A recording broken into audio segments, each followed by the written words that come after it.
கனடாவில் ஒரு பாடசாலையில் துப்பாக்கிச் சூட்டு சம்பவம் ஒன்று இடம்பெற்று அதிலே 8 பேர் கொல்லப்பட்டிருந்தார்கள்.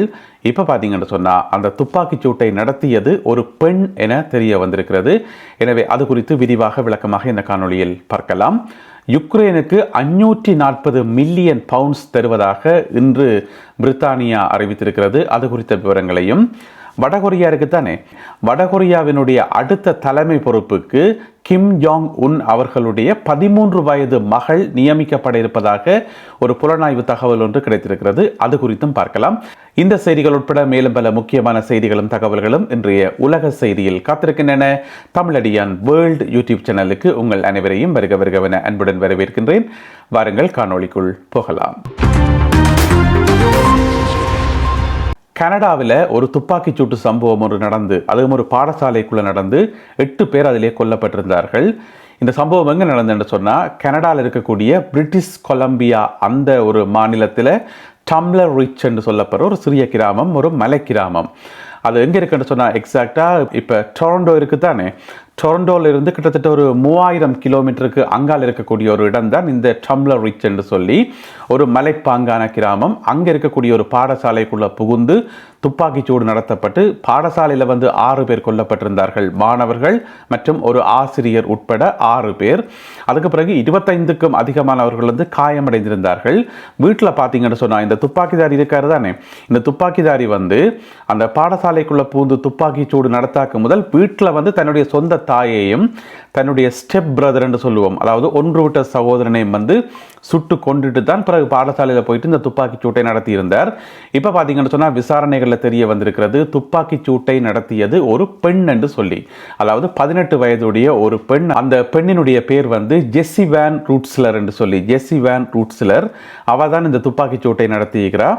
இப்போ போலீஸ் ரெக்கார்ட்ஸில் இருந்து தெரிய வந்திருக்கிறது, மனநலம் பாதிக்கப்பட்ட ஒருவர் என்று சொல்லி.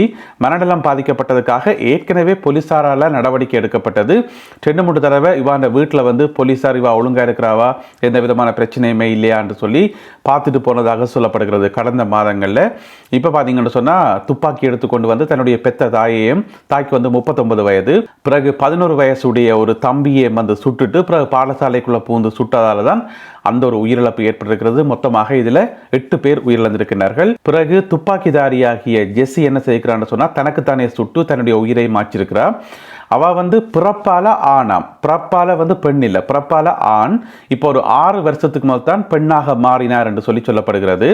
கடுமையாக மனநலம் பாதிக்கப்பட்டிருந்ததன் காரணமாக இந்த ஒரு துப்பாக்கிச் சூட்டில் ஈடுபட்டார் என்று சொல்லி போலீசார் இப்பொழுது கண்டுபிடித்திருக்கிறார்கள். இது சம்பந்தமான மேலதிக விசாரணைகள் இடம்பெற்று வருகின்றன. 4 வருடங்களுக்கு முதலே இவர் பாடசாலையில் இருந்து இடைநீக்கம் செய்யப்பட்டதாகவும் போலீஸ் விசாரணைகளில் தெரிய வந்துள்ளது.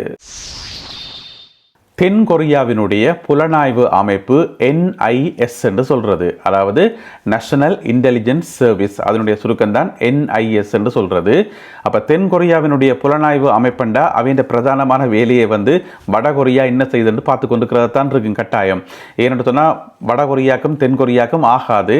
எனவே எதிரிகள் என்ன செய்யணும்னு பார்த்துக்கொண்டு இருப்பினும் இருந்தாலும் அந்த அடிப்படையில் NIS இப்போ ஒரு ரகசிய தகவல் ஒன்றை கண்டுபிடிச்சிருக்கணுமா. என்னன்னு சொன்னா, வடகொரியாவினுடைய தலைவர் இருக்காரு தானே, ஆக்சுவலா தலைவர் என்று நான் தான் சொல்றேன், ஆங்கில ஊடகங்களில் டிக்டேட்டர் என்று தான் சொல்லுவினோம். சர்வாதிகாரி, ஒடுக்குமுறையாளர், இந்த மாதிரியான அர்த்தங்களில் டிக்டேட்டர் என்று தான் சொல்றது. எனவே நாங்கள் தலைவர் என்று சொல்லுவோம். வடகொரியாவினுடைய தலைவர் கிம் ஜாங் உன் அவர் என்ன செய்ய போறாராம் என்று சொன்னா, அவருடைய மகளை மகளுக்கு 13 வயசு தான், 13 வயசு மகளை தன்னுடைய அடுத்த வாரிசாக அறிவிக்க போறாராம் மிக விரைவில். அப்ப 13 வயசு மகளை எதுக்கு அவசரமா அறிவிக்கணும் என்றது இங்க இருக்கக்கூடிய ஒரு கேள்வி. பொதுவாக எப்படியும் ஒரு 18 வயசு வரும் வரைக்கும் வெயிட் பண்ணி போட்டு அதுக்கு பிரதான் அறிவிப்பினம். ஆனா 13 வயசுலேயே இது கிட்டத்தட்ட இப்ப ஜனாதிபதி, பிரதமர் அந்த மாதிரி இல்லை தானே. வடகொரியாவினுடைய சிஸ்டம் உங்களுக்கு தெரிந்தானே, அது வடகொரியாவினுடைய தலைவர். அப்ப அடுத்த ஒரு முடிசூட்டல் நிகழ்வு கூட நாங்கள் சொல்லலாம். என்னென்னா, இந்த மாதம் பிப்ரவரி மாதம் கடைசியில் ஒரு பெரிய ஒரு மாநாடு ஒன்று நடக்குதாம் வடகொரியாவில். அதில் பல்லாயிரக்கணக்கானவர்கள் கலந்து கொள்ளணும். அதாவது வடகொரியா அரசாங்கத்தில் இருக்கக்கூடிய முக்கியமான அதிகாரிகள், பெரிய பெரிய பிஸ்னஸ்மேன், இந்த மாதிரியான ஆட்கள் கலந்து கொள்கிற ஒரு பெரிய சமிட்டோடு நடக்க போதாம்.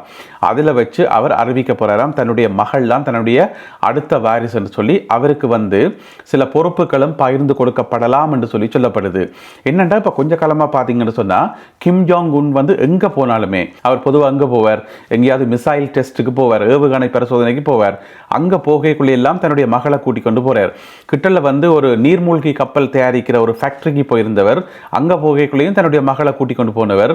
பிறகு போன வருஷம் சைனாக்கு போயிருந்தவர், நவம்பர் மாதம் சைனாக்கு போயிருந்தவர். சைனாக்கு போகைக்குள்ளேயும் தன்னுடைய மகளை கூட்டிக் கொண்டு போனவர். பிறகு இந்த வருஷ தொடக்கத்தில் வந்து புது வருஷ நிகழ்ச்சி கொண்டாடுறது தானே, அதுலேயும் மகளை கூட்டிக் கொண்டு வந்தவர்.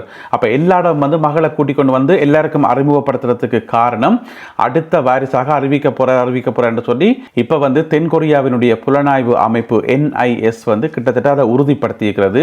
எனவே இந்த மாத கடைசியில் நடக்கிற அந்த நிகழ்ச்சியில வந்து கிட்டத்தட்ட பட்டம் சூட்டப்படும் என்று சொல்லி, அதே நேரம் கிம் ஜாங் உன் அவர்களுக்கு வந்து இப்ப 42 வயசு.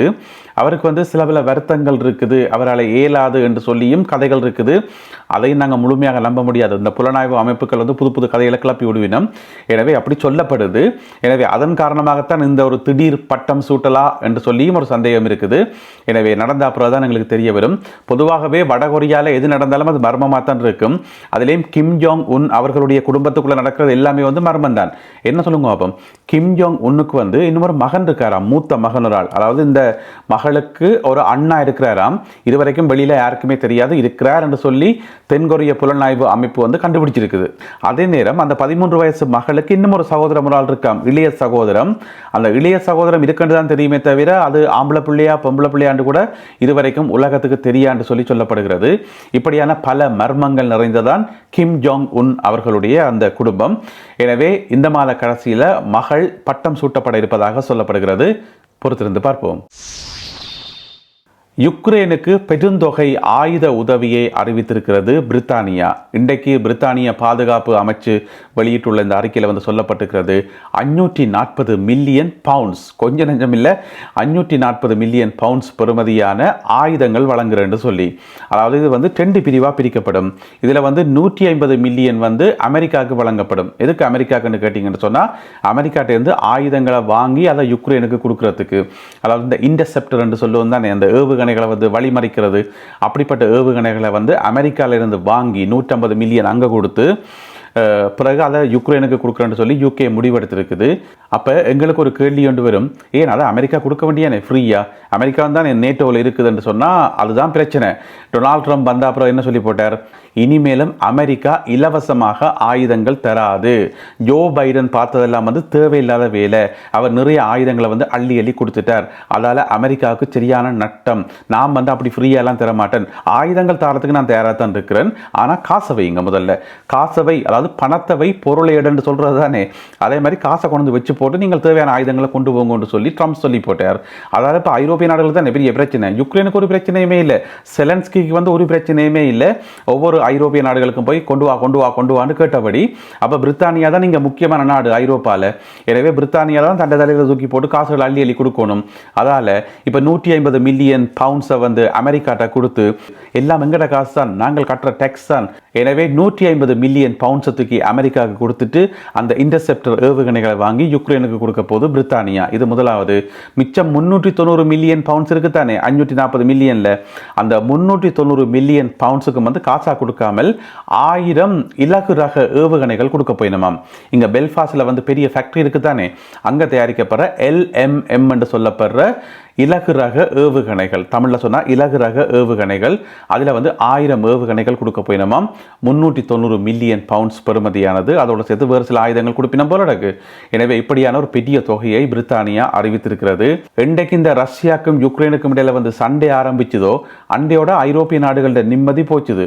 தானே இங்கே வந்து பொருட்களோட விலை கூடுறது, கேஸ் விலை கூடுறது, இந்த மாதிரி எல்லாம் வந்து கூடி போயிருக்குது. எனவே எப்போதான் இது மாறும் என்று தெரியல. நல்லது அன்பான உறவுகளை, இத்துடன் இன்றைய செய்திகளும் தகவல்களும் நிறைவு பெறுகின்றன. இந்த காணொலியில் பகிர்ந்து கொள்ளப்பட்ட செய்திகள் தொடர்பான உங்களுடைய கருத்துக்களை மறக்காமல் கீழே எழுதுங்கள். மீண்டும் சந்திப்போம் உறவுகளை. நன்றி, வணக்கம்.